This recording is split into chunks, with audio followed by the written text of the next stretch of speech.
یاریەکانی وەرزێکی نوێی خولی نایابی تازە پێگەیشتوانی کوردستان دەستی پێکرد. لە یاریەکانی هەفتەی یەکەم و کۆمەڵەی دووەم هەولێر و برایەتی و دهۆک سەرکەوتنیان بەدەستێنا و جاخۆ و بروسکیش یەکسان بوون.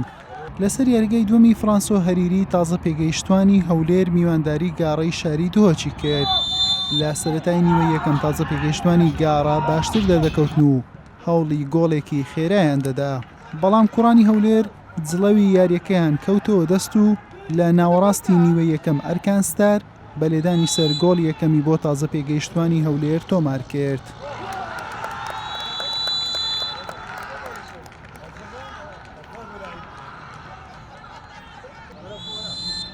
لا نیوەی دووەمیش هەولێر باشتر دەردەکەوت.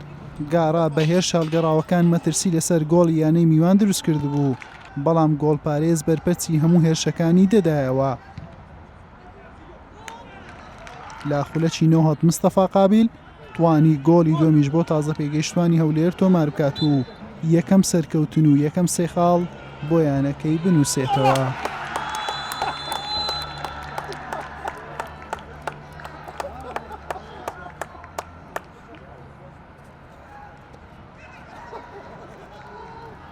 سپاس بۆ خودێ ڕاستی یاریایکە باش بوو، سپاس بۆ جەمارێ تیما هەولێر ڕازبی دەست خۆشە هەمشی فەوز بە خسارەتینی هەمسی ئەخلاقی لعبێ وەکو نادی هەولێر ئەوڕۆکە یەکەم یاریتوانیمان سێ خاڵی گەمەکە بەدەست بێنین ئەو سێ خاڵە لۆمە زۆر مین بوو ئەمە لە گەمە و دیەکان هەمومان یعنی شکست و تعادلمان کرد خۆمان ڕێخست لەوە دەوریەی ئینشاڵڵا بە هیوای یەکەم لە کۆمەڵەکەمان.